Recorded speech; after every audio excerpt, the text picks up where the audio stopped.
it's really a pleasure and an honor to be here and to talk more about this subject, and specifically to give you an overview as ISDM has asked about what really is impact investment, number one, and secondly, to talk about how different social enterprises, and a social enterprise can be a for-profit or it can be a not-for-profit. How can a social enterprise, which is an enterprise that is looking to basically deliver social services, raise funding? There are different kinds of funding that one can raise: equity, debt, or what we call blended finance, which includes grants or a combination of the above. So we will specifically focus here on equity and on blended finance, which is one of the newest and most interesting type of capital that is available increasingly. You may have heard about the concept of social impact bonds or pay for success, which is a relatively new concept. Social impact bonds or development impact bonds, as they're called, have been around for the last, I would say, half a decade or so in some developed countries like the United States and in Europe, particularly in UK, and they're now starting to come into India. And they actually pose an enormous opportunity. They present an enormous opportunity for both NGOs and for-profit social enterprises to raise capital, including those social enterprises who are not looking for equity. So with that background, I have a presentation here.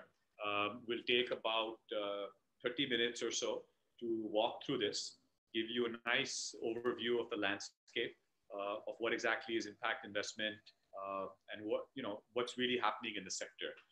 Some of these slides are proprietary in the sense that these are a combination of a lot of research that has happened at the Asha Impact Trust. And I also have a couple of colleagues of mine who are with me, and for some very specific aspects, I will also ask them to join in. But before we do that, let me just quickly jump in and start by first giving an overview of what is impact investment.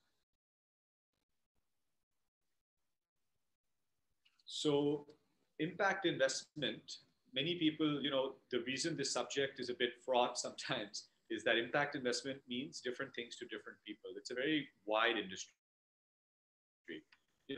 As you can see here on the chart from the left, right from a not-for-profit all the way to a complete for-profit business model, the entire range technically encompasses impact investment, right?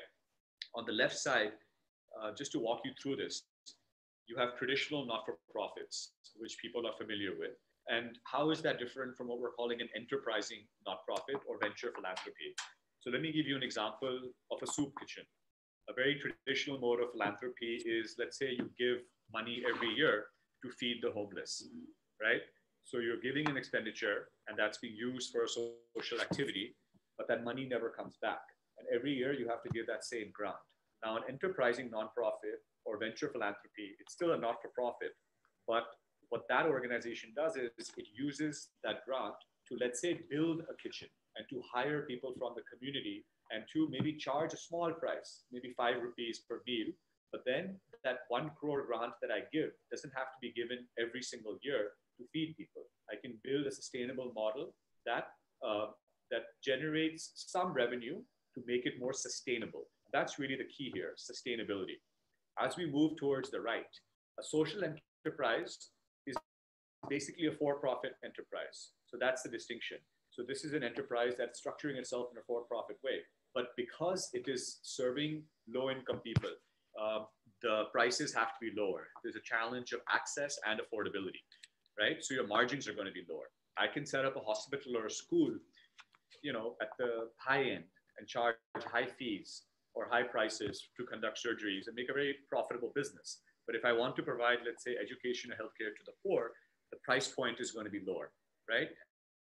And in fact, I still have to provide the same quality of services. So my margin will be lower unless I'm able to reduce the cost. So generally speaking, the social enterprise will not be able to generate the same amount of profit as an enterprise that's serving higher income customers. But it's still a for-profit enterprise. It still generates some financial return, which goes back to shareholders. And all the way on the right, you have complete for-profit businesses, which also can potentially create social impact, depending on how you define social impact. in some sectors, notably financial services, we have seen returns commensurate or even higher than traditional businesses. So a microfinance company, for example, that generates very, very high profits is both delivering social impact and generating returns. So impact investing covers this entire range, right? From philanthropy to for-profit investing. And this is where sometimes it can get confusing. So you have to be clear, what aspect are you talking about? Are you talking about philanthropy, complete philanthropy? Are you talking about market-based returns, which is all the way on the right? Or are you talking about something in between? And then, of course, that's the investing side. What about the impact? What exactly does impact mean? So look at the bottom of the slide. There's three potential aspects to this. One is intentionality, which is what is the motivation of the social entrepreneur? This is someone who's building an enterprise to help society. It's a subjective judgment call. But someone who sets up a business generally has only one motivation, which is to generate profits. Someone who sets up a social business has two objectives: to generate a profit and to also help society.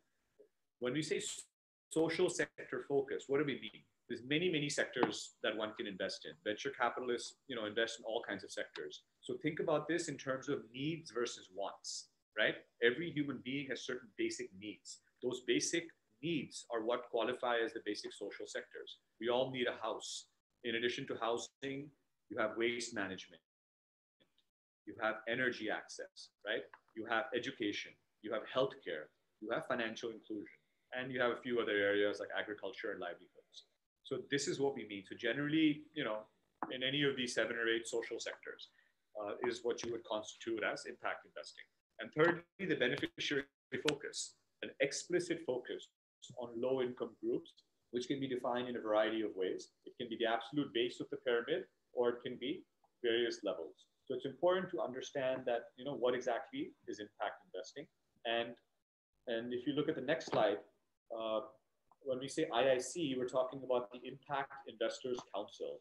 This is an industry association of some 30 funds in India who collectively comprise the impact investing industry. And these are the various sectors that I mentioned: financial inclusion, housing, so on and so forth, and some of the subsectors under each, right? So it's really important to know what's the specific area that one is focusing on. Let's take an example of financial inclusion. Many people equate it to only mean microfinance, which is group lending or individual lending at a very small ticket size to individuals. But it also includes MSME finance, something like, I think, 60 to 70% of employment and a large percentage of our GDP comes from SMEs, small and medium enterprises. But those SMEs do not have access to bank financing. So there's a lot of NBFCs who provide funding to these SMEs, and that's a very high growth area. In addition, you have insurance, you have pensions, you have remittance. So all of these, are aspects of financial inclusion. And similarly for other sectors, there's many, many different sectors that constitute impact investing. And I guess a simple way of thinking about this is just think about the massive need that exists. These are all things that our society needs. And secondly, just think about how closely these 8 or so sectors are aligned to the national development priorities of our government. Pretty much every single major program of the government of India perfectly matches with one of the priorities of impact investment. We have the Jan Dhan Yojana, which many of you would have heard of, right? We have the PMAY, or the Pradhan Mantri Awas Yojana, both urban and rural, providing housing. Swachh Bharat, that matches to waste management, also water and sanitation. We have various other schemes, Ayushman Bharat, which has just recently been launched, and so on and so forth. Moving on. And this is something, a little bit of a sobering thought. And I think it's important to be honest and accept this.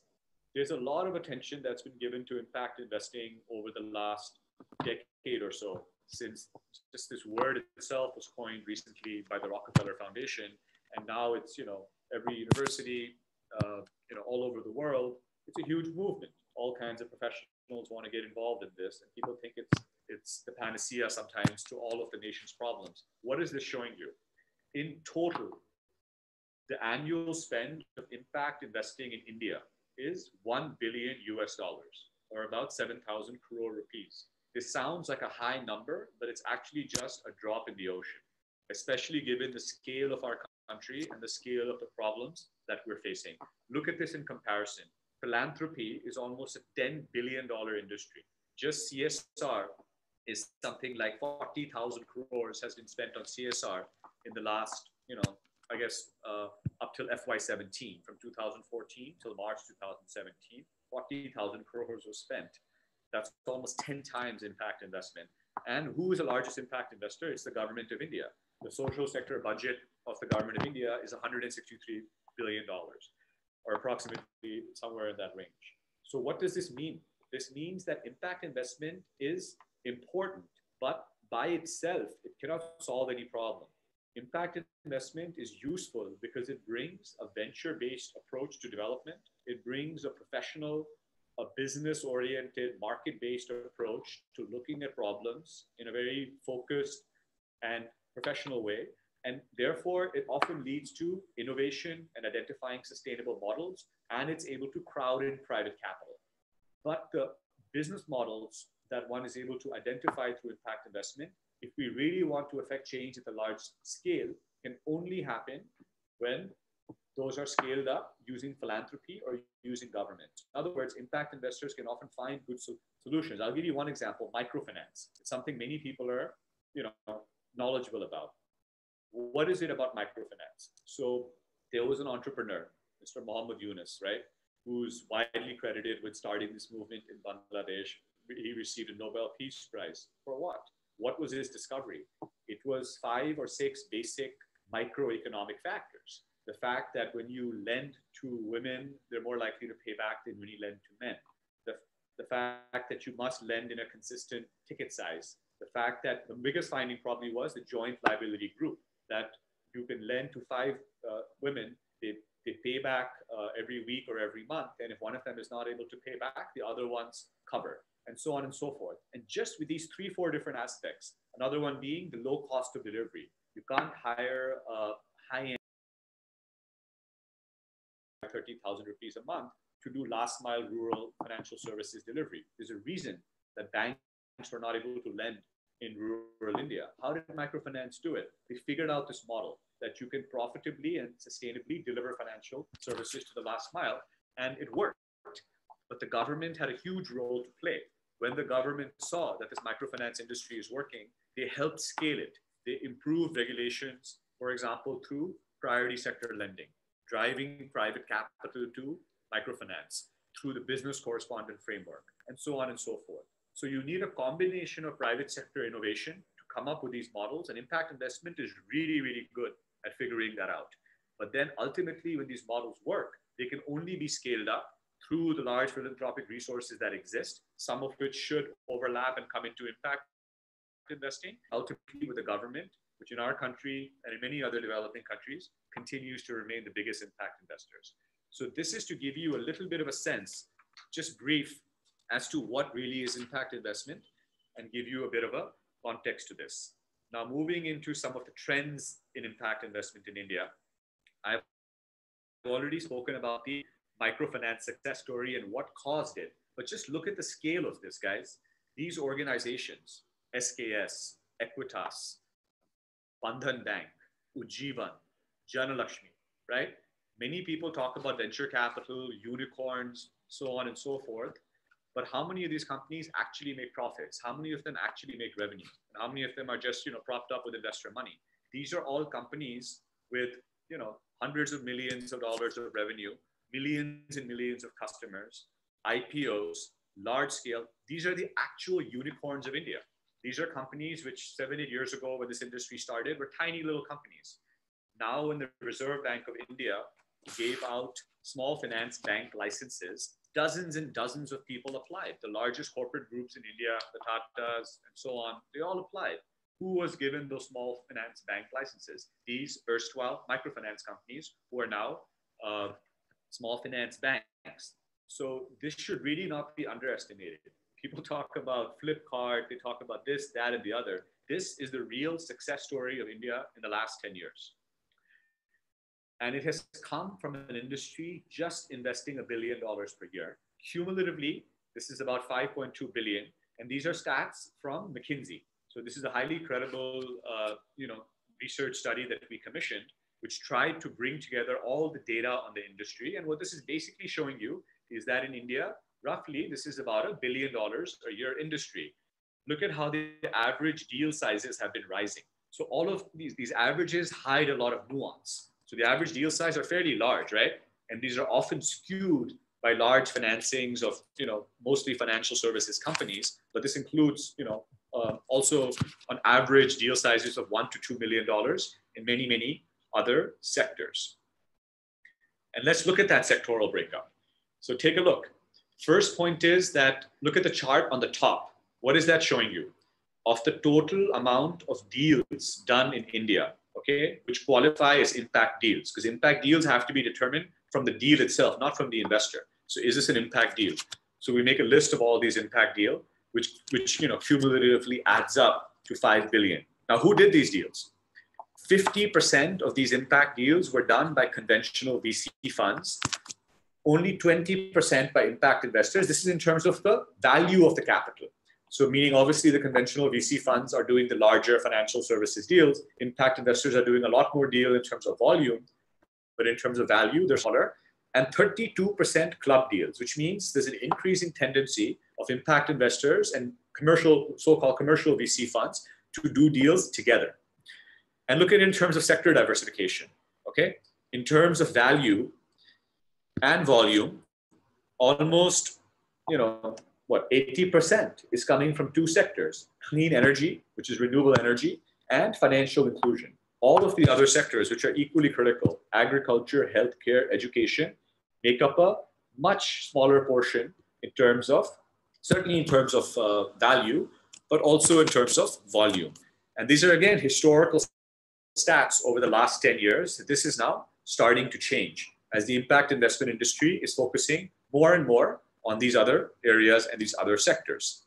Again, coming back to what we define as impact: beneficiary focus, that is looking at low-income populations; intentionality, that is that the founder of this company must be looking to help society.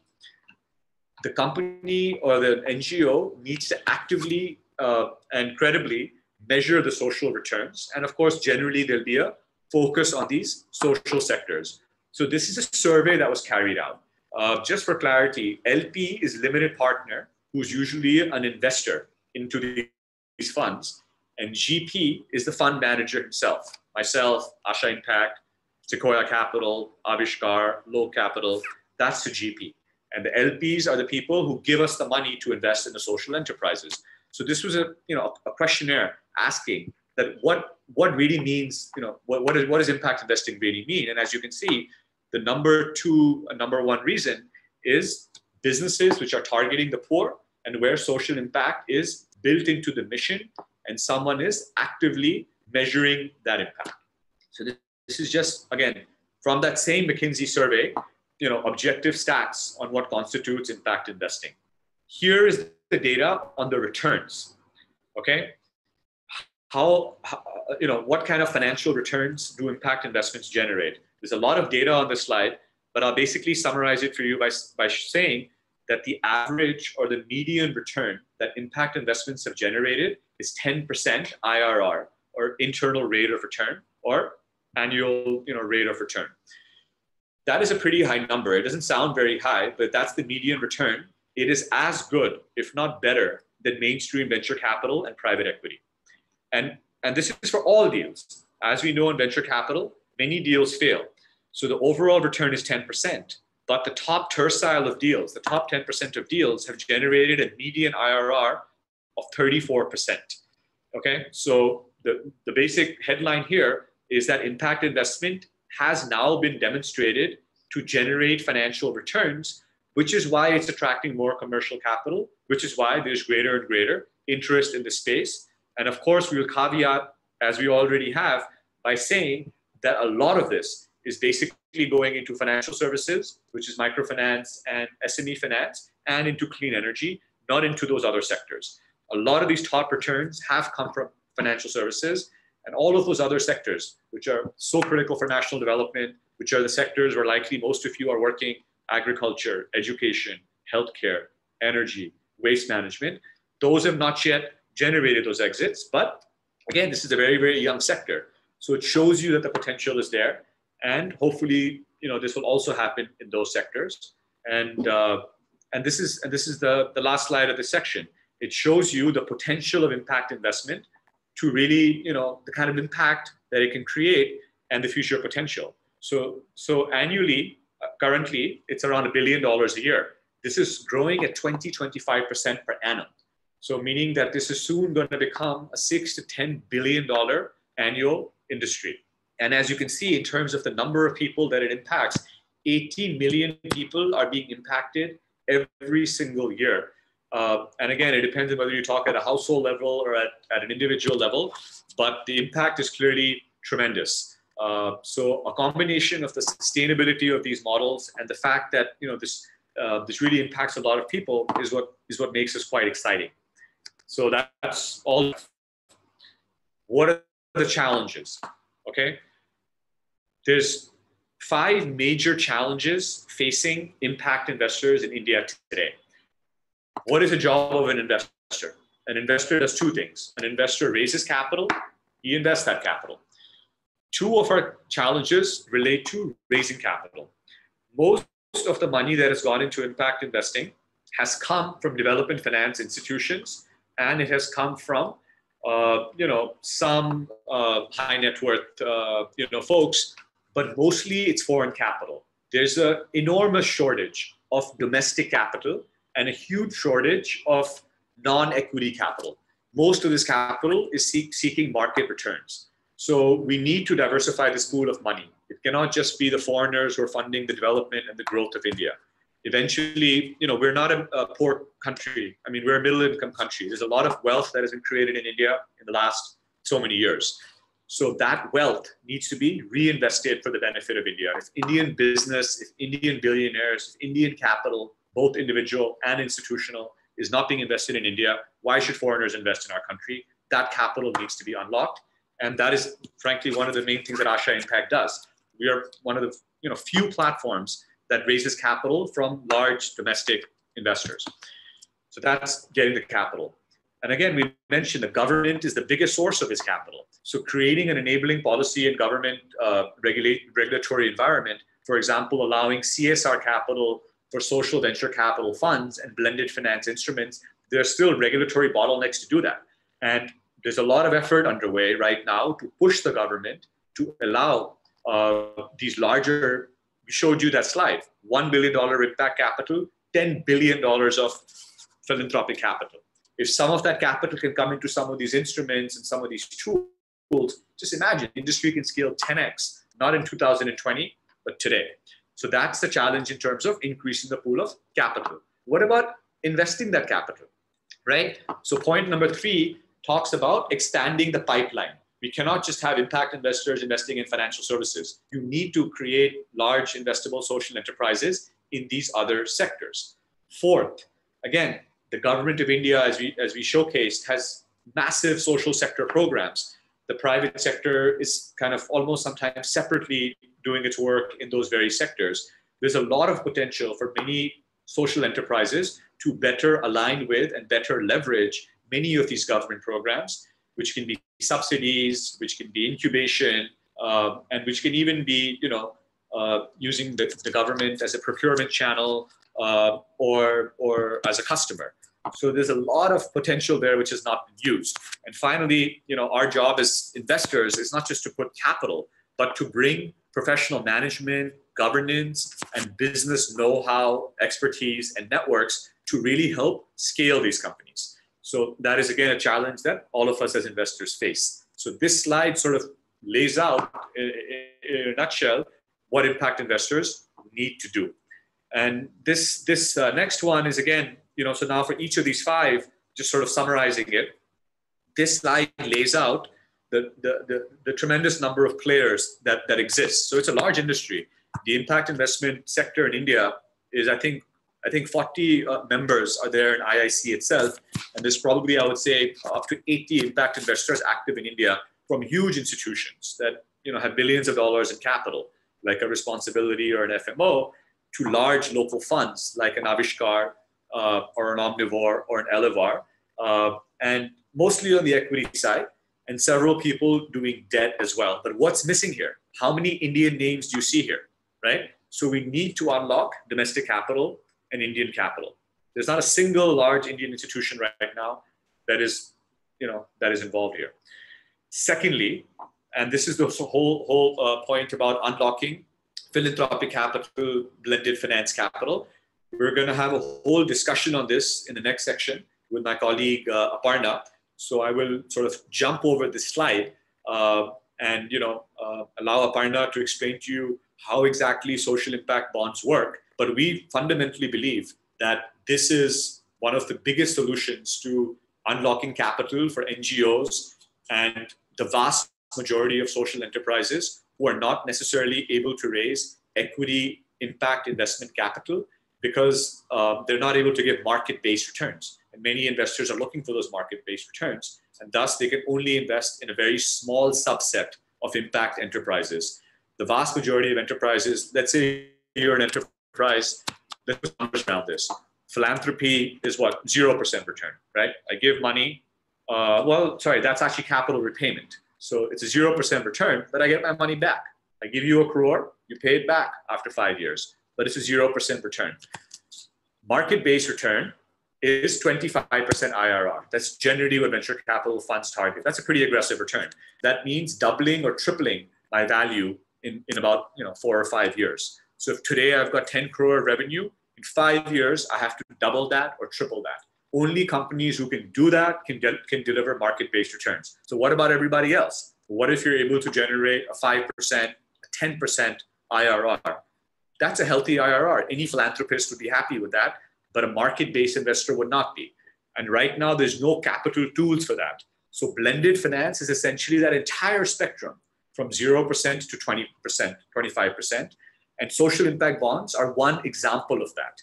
And the biggest example of a social impact bond, for those of you who are not familiar, and I'm sorry for all these acronyms here, but you can look this stuff up. The IEOF refers to the India Education Outcomes Fund. This is an initiative that is being set up by Social Finance India, or Social Finance globally, which is the world's largest social impact bond fund manager. And it is now set up in India. And it's a $1 billion initiative. And large players like Tata Trust, the Dell Foundation, the MacArthur Foundation, the Omidyar Networks, Asha Impact, and others are all involved in helping to set this up. And we'll talk about this in a lot more detail. But this is what we mean about engaging with government to unlock this. Right now, CSR capital cannot go into this. Right now, there are regulatory bottlenecks around setting some of this up. But a lot of this is being worked on. And if some of these things happen, just imagine the potential. The third challenge of pipeline, just getting into a bit more detail, and this is proprietary Asha Impact data, going sort of one level detail below the overall McKinsey data. This is just data for like 1 year, okay, for the last year, for FY18, based on our own pipeline. So just think of this as an indicative data of sort of what has happened. Sorry, I shouldn't say our own pipeline, but the data that we measure in terms of what has happened in the impact sector based on a bottoms-up database that we have built. So 72 deals happened for a total of $800 million in 1 year. Where did these deals happen? In terms of deal volume, you can see the most was in financial services. The next was actually in agriculture, then education, and interestingly, civic tech, then healthcare, and then other sectors. But look at value. Roughly, 30% of deals happened in financial services, but they represented 73% of capital because the ticket sizes there were larger, right? And then finally, in terms of volume, seed stage is, a very early initial investment. Series A is generally, a $1 to $5 million investment. Series B is the third round that a company generally raises 5 to 10 to 15 million, and Series CD is larger than that. This is a very nice chart, because this is showing you that there's a very healthy mix. 25% of deals are seed deals. 40% of deals are Series A. You can see there's a little bit of a gap at a Series B level, and Series C and D are fairly healthy. And here you can see the breakup of all of this by specific sectors. So look at the capital stack, and let's take financial inclusion. So financial inclusion had a decent number of Series A deals, a few Series B, and several large Series C, because this is a relatively mature sector. Look at education. Education had 10 deals, all seed stage deals. That's good. It means that small education companies, new education companies are getting funded. But what does it also show? The ones who are already there are not being able to raise funding.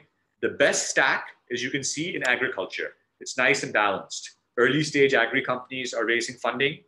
There were 7 Series A companies, a few Series B, and a few Series C. So again, guys, don't take this data as representative of the whole industry, but it's just a way for you to think about how does an investor think about pipeline. That's our objective here, to give you a sense of that. Coming to the fourth point, alignment with Government of India programs. We've already spoken about this.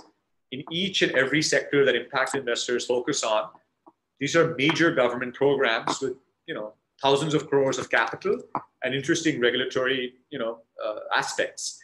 So clearly, startups need to do a much better job of working with the government and also using technology so that they can fulfill their function of last mile service delivery.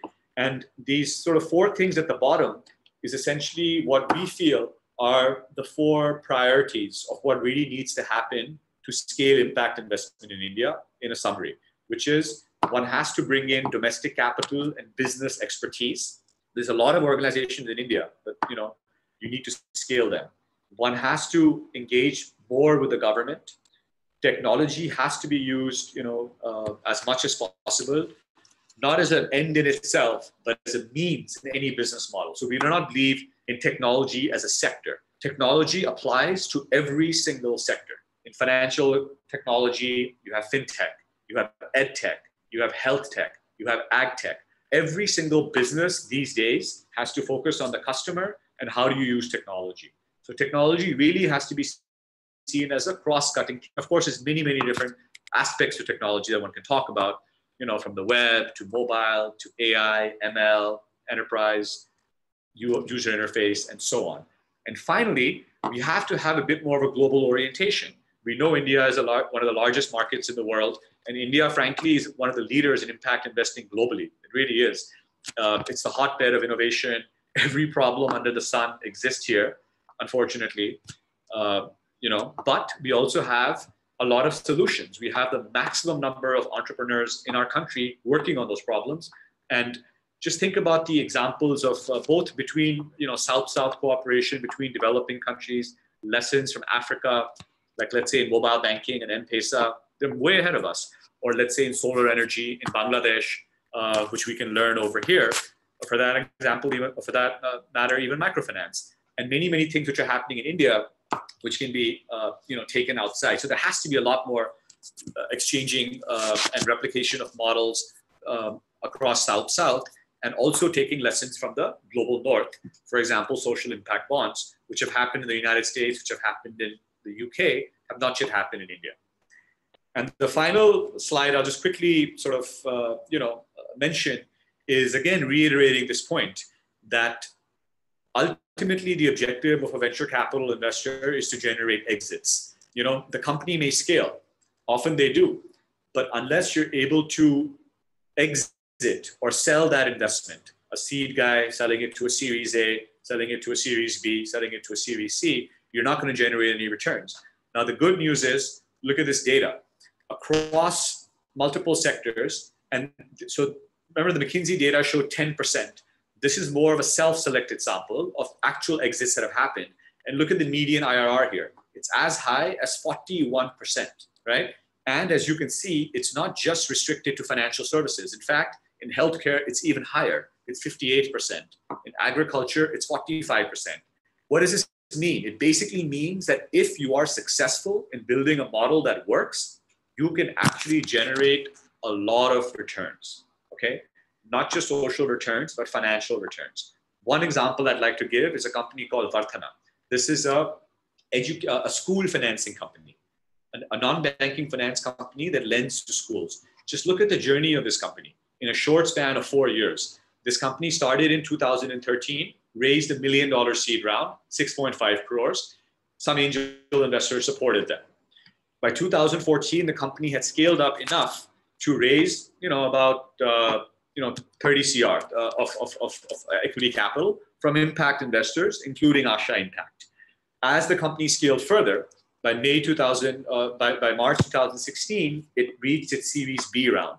And here, mid-level commercial investor, or mid-market, I should say, commercial investors like Kaizen Private Equity and a few others invested in this company. And very recently, or I guess, now a year back or so, this company was able to actually raise a round from large commercial funds, a 400 CR round. So just look at the scale that's possible if you do something right. And this is a company that has impacted, I think, almost 2 million students in India. Okay, so this is just an overview of impact investment, hopefully giving you a nice perspective into how impact investors think and how we operate. And now for the final section, before we open it up to questions, maybe we can take 10 minutes or so. And I'm just going to introduce my colleague Aparna, who leads the Asha Impact Trust, to perhaps give an overview of what is blended finance and how does social impact bonds work.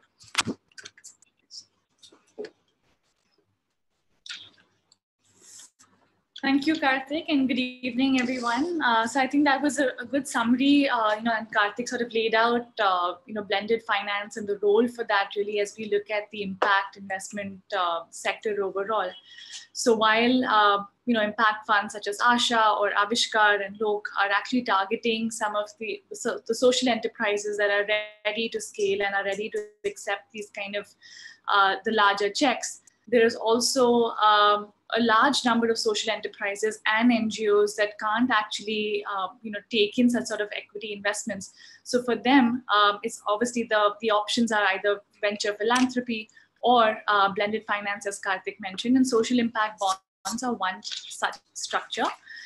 So I'm going to take the next couple of minutes to actually talk about impact bonds, what they are, why did they really come into place. So as Kartik mentioned earlier, impact bonds, the first impact bond was actually in Peterborough in the UK. And really, over here, the government was trying to sort of innovate with how do you sort of bring about better outcomes in systems that are currently in place. And what do we mean by that? So, obviously there was a prison that was being run, but, repeatedly the government saw that there were increasing incidents of recidivism. So how could they actually bring in a third party to, bring down the costs and actually create outcomes? So that's really the genesis for impact bonds. It was to say, how do we bring about an outcome orientation and align different stakeholders to a common mission, which is to increase certain laid out outcome parameters.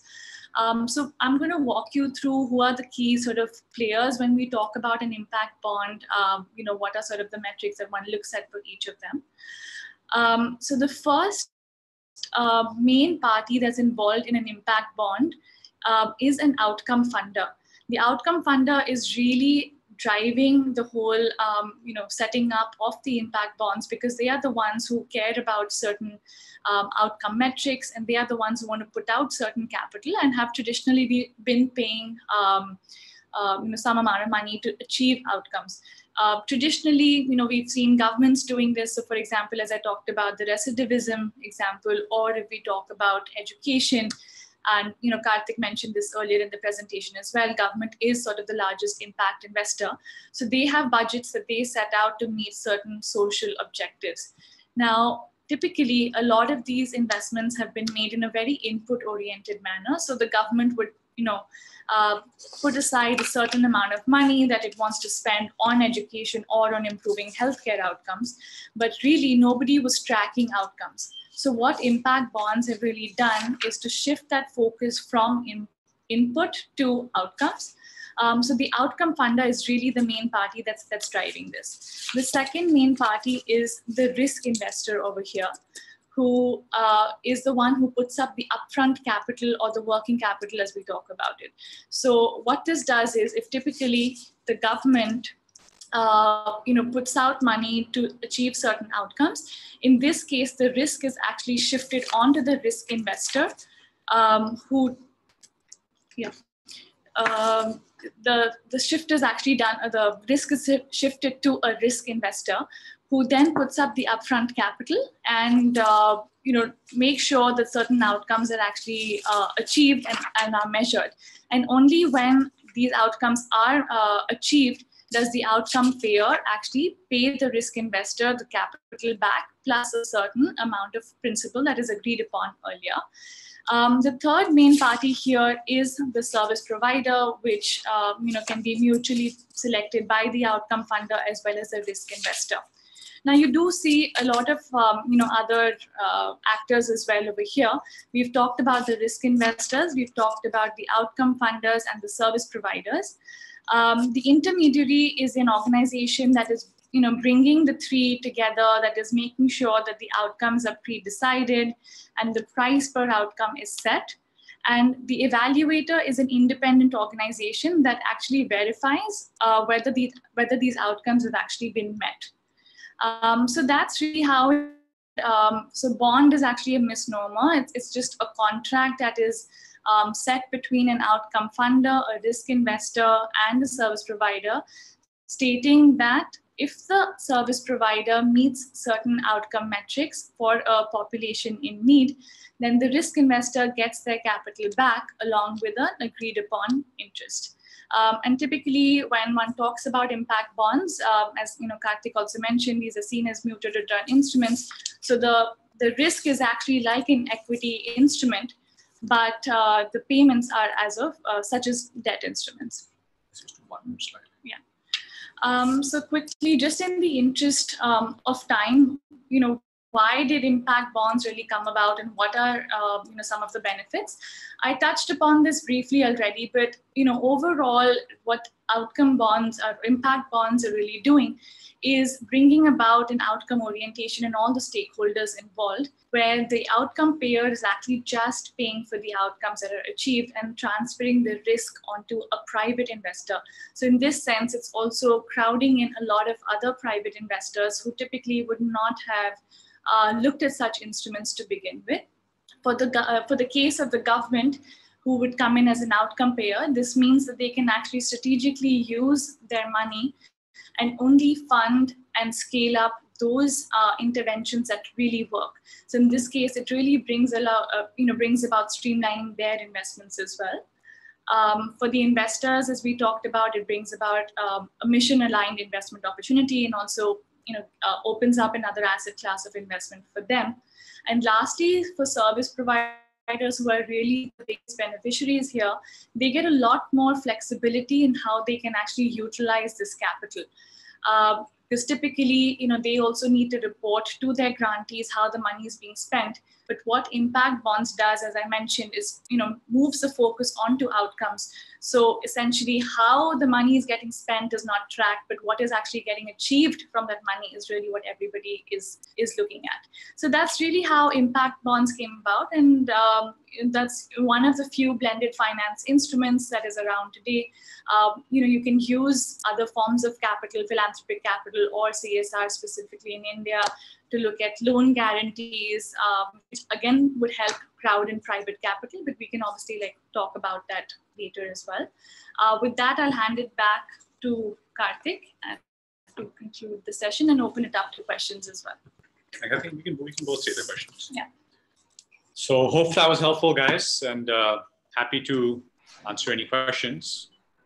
Adil, yeah? Yes. So I'd request people to send in their questions to the Q&A option that they see, and Kartik would answer those questions. We actually have a comment, not a question. Hey, that was really helpful. Thank you.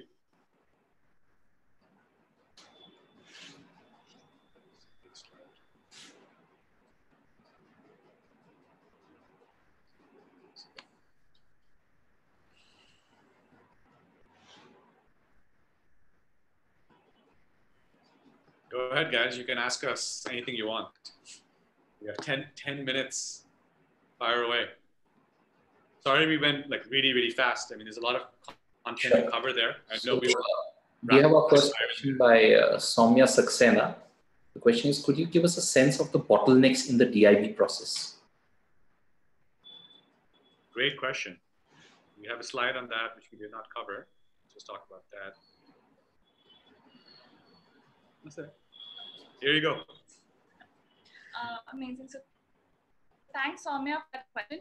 I think you've kind of hit the nail on the head. So obviously, while I was talking about this, it probably made it sound like it's very simple because you have mission-aligned investors and outcome payers as well as service providers. So why shouldn't something like this really work and scale up? But in reality, pulling this all together takes a lot of time and effort. Specifically, unlocking outcome payments is seen as one of the biggest challenges because philanthropies and foundations who have been doing this for years and decades together do like to be very close to the service providers and actually direct how the money is being used. So for them to actually take a step back and say, I'm going to let somebody else handle, how a service provider is using that money is a paradigm shift, and that takes, a long time to help them walk through that process. Similarly, getting government alignment, that's something that we've also been working on in India. While that did happen organically in countries like the UK and US, in India, it's been a bit of a challenge because, again, the way our budgets are set for the government, it's very input driven and it's decided at the start of the year. Whereas what impact bonds are really propagating is that the money only comes in at the end once you've actually proven that an intervention works. So how does the spending cycle really match up with an instrument like this? So again, we are working with the government to see how we can unlock. And there was the healthcare bond in Rajasthan, where the government has said that they would come in as an outcome payer in the 4th and the 5th year of implementation if the bond can show that it actually meets certain set outcomes. I did want to make one quick distinction here. So when we talk about development impact bonds, we're talking about philanthropies and foundations coming in as outcome payers. But when we talk about the government actually coming in as an outcome payer, which is what we've seen outside of India, those are referred to as social impact bonds. So the fundamental instrument underlying this is the same. It's just who's paying for the outcomes. And lastly, coming up with these metrics is actually very hard, or harder than one would think, because ultimately you're putting a price to each metric. So, aligning the interests of the outcome payers and the risk investors and figuring out what's the right amount of money that one pays for a given outcome is actually a bit hard. But of course, because one is working in a mission-aligned way, with discussions among common stakeholders, you can actually come to a conclusion, and we've seen that happen outside India. Yeah. Thank you so much. The next question is by Mr. Akshay Jain, and he wants to ask, what is the best possible way for an NGO to raise funds? And what are the different social impact bonds and other options available?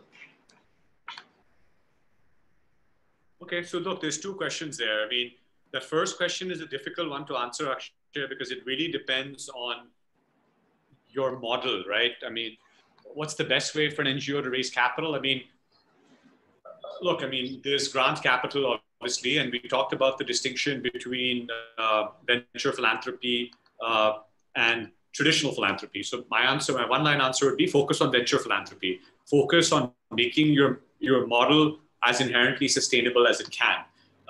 And look, and I don't want anyone coming away from this discussion thinking that the not-for-profit model is less effective than the for-profit model. Absolutely not. There's a need, and in fact, a criticality of there's certain things that for-profit models simply can't do. And there are a lot of constraints that they face. So look, this is the hardest choice often facing social entrepreneurs. I don't have a panacea, like a perfect answer for you. Every social entrepreneur has to deal with this issue. Should you have a not-for-profit model? Should you have a for-profit model? Should it be a hybrid model? It really depends on a variety of factors. It depends on what's the customer segment that you're working with. If you're working with the absolute rural or the destitute, the poorest of the poor, probably a not-for-profit model is more useful. But we have many, many levels of poverty. If you're working with, let's say, the urban poor, then maybe a philanthropic blended model could be good. If you're working with, let's say SMEs, their for-profit model could be good. There's still social impact. If I help a guy who's running a kirana shop, a 10 lakh rupee loan, and he's hired 50 people to work for him, and he's able to buy a lathe machine, or he's able to, scale up his business. So it really depends on the customer segment. It depends on your individual preference. Frankly, that's an important point, that entrepreneurship is really about your motivations. Why are you doing this? So it's a bit difficult to answer the first question. Your second question, in terms of the examples of social impact bonds, again, Aparna talked about the world's first social impact bond, which was the Peterborough Prison Project in the UK, which is an external example. Let's talk about additional ones. So here's a summary of what's happening in the world. This is 121 impact bonds in implementation, only one in a developing country. This is from last year. And this is why, people like us have gotten involved to scale this up. In India, we had an Educate Girls. This is in Rajasthan. This is a development impact bonds by an NGO called Educate Girls, which basically focuses on two things: out of school girls. So in other words, convincing parents to send the girl child to school. And secondly, the learning outcomes in the school itself. The India Education DIB, which is a multi-stakeholder DIB, so focusing on multiple such things, and of course the India Education Outcome Funds. And just look at the quantum here. The total amount that has gone into DIBs globally is $322 million. And for just one sector in India, the Education Impact Bond, we're talking about $1 billion. And imagine now this being replicated in housing and the other sectors. But that's not the question that you asked, right? Again, we have a lot of examples here. And as you can see here, in Peru, there's now a sustainable coffee DIB. Just think about the different areas in which this can happen. In Colombia, you have a workforce development DIB. What does that mean? People, from low-income backgrounds often struggle to work in jobs. They have the training. They may have higher needs for, imagine daycare for a poor mom versus a rich person. All kinds of issues when they will come into the workplace. So an NGO which helps with that, which basically says that when people from low-income neighborhoods come and work in corporations, we will provide some support to them. We will provide counseling, mentorship, daycare. All of that takes money. But as a result of that, their retention in those jobs will be much higher. And if they retain in those jobs, then the outcome payer pays back that NGO. Healthcare DIBs, like the Red Cross Humanitarian DIB. And again, in India, look at these examples. So Educate Girls, I mentioned to you, the goal is to improve literacy, numeracy, as well as attendance of girls in schools. It's a 3-year DIB. It started in 2015. It has returned 10 to 15% to the investors. And who are these investors? These are big names. This is UBS Foundation as the risk capital. So in other words, UBS gives money to Educate Girls to do this initiative. Educate Girls then goes out there and does its work. ID Insights, which is the evaluator, then goes and measures after 1 year. If in the first year, let's say out of 100 people, 70 girls were out of school, what is the impact? If next year that number is improved and 50 of them are now going to school, that's a success. And if they're successful, then the SIF, which is the foundation, will pay back the UBS investors, right? This MSDF, which is the Michael and Susan Dell Foundation, and BAT, which is British Asia Trust, Prince Charles Charities, they basically took this Educate Girls DIB and said, why is only one NGO doing this? Let's do this across 3 or 4 NGOs. So that's basically what this is, again with UBS Foundation. And the India Education Outcome Fund is basically a further scaling up of this to thousands and thousands of NGOs. And Aparna mentioned about a major healthcare DIB that's currently going on in Rajasthan, where the government is actually involved.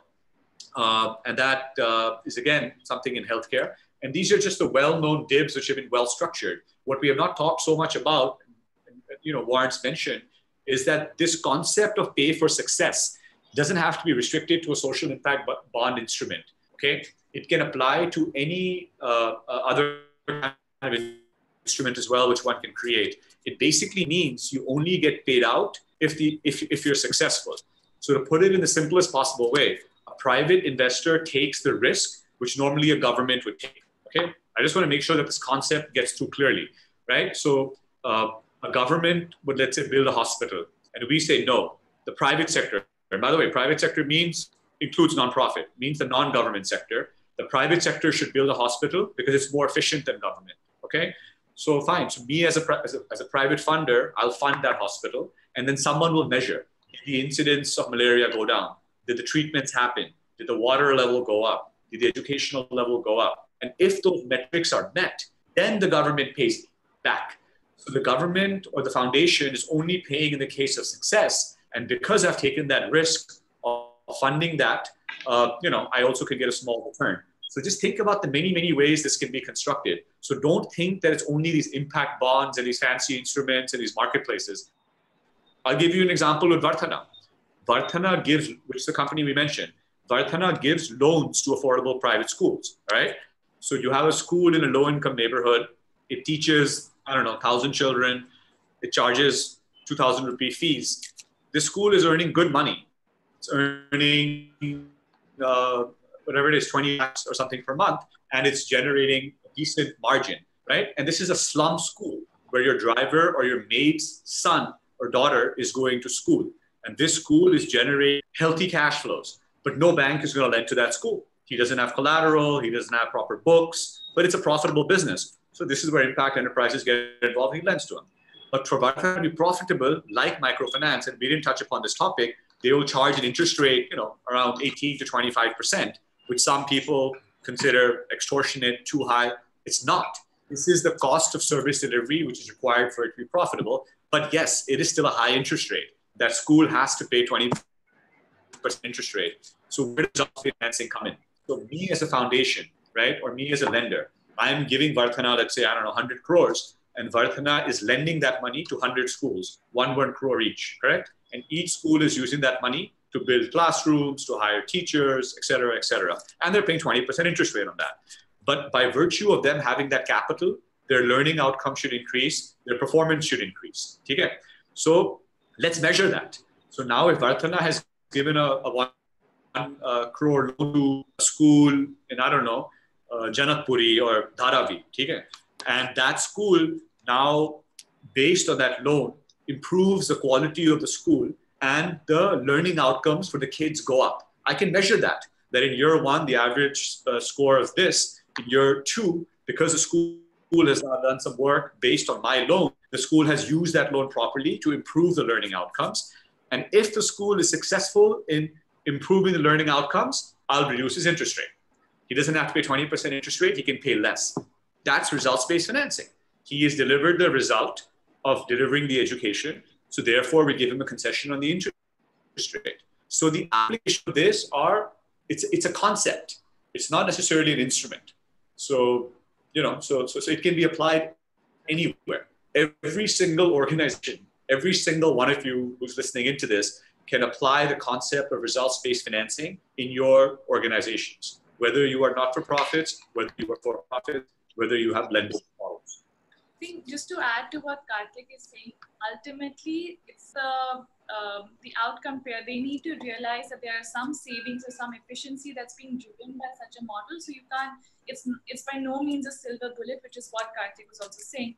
But we are seeing examples where students are coming in as the outcome payer because they've gone through a certain training model and they feel like they've been able to get placed into better jobs after this. So essentially from the extra earning that they have from this new job, they're actually able to pay out the risk investor who put in the upfront capital. So there are different different takes, different versions, as Kartik was mentioning. So it doesn't have to always be structured that a philanthropy or a government needs to step in as the outcome payer. One can get very, very creative. The example about Varthana that Kartik shared was also a great one. Yunus success notes are also doing this in a similar fashion. So there are multiple examples, and as long as one realizes what's the benefit being driven and you can show effective savings or say increase in earnings, one can structure an instrument around that. And I just want I know this is a lot of information, and this is these are fairly new concepts. We ourselves are grappling and learning this stuff as we go, and a lot of the information we're presenting to you, as I said, is highly proprietary information. So we cannot email these slides to you. But what we can do, I know some of you will ask for this, we are Asha. So Asha Impact, as I mentioned, is a for-profit platform that makes investments, but we also have a not-for-profit, which is specifically oriented towards A, policy advocacy, and B, knowledge building. We are putting out reports and research and all kinds of publications on this. So I would encourage all of you, you can visit our website. We have a blog. We do a lot of publications, et cetera, et cetera. And any of you who are interested, we will be doing more research, more work on the area of impact bonds and results-based financing. And more than happy to share this, because the idea is to share this knowledge and to have more and more people implement this. Thank you so much, Kartik, and thank you to all our participants for today's ISDM Knowledge Series webinars. We hope you join more of our webinars that are going to be there in the near future. But today's session, I think, was a very interesting session, and it garnered a lot, generated a lot of interest among the different people who are interested in this field, in the sector. Once again, thank you so much, Kartik, for being there and doing this for us. I hope we do many more webinars with you in the future.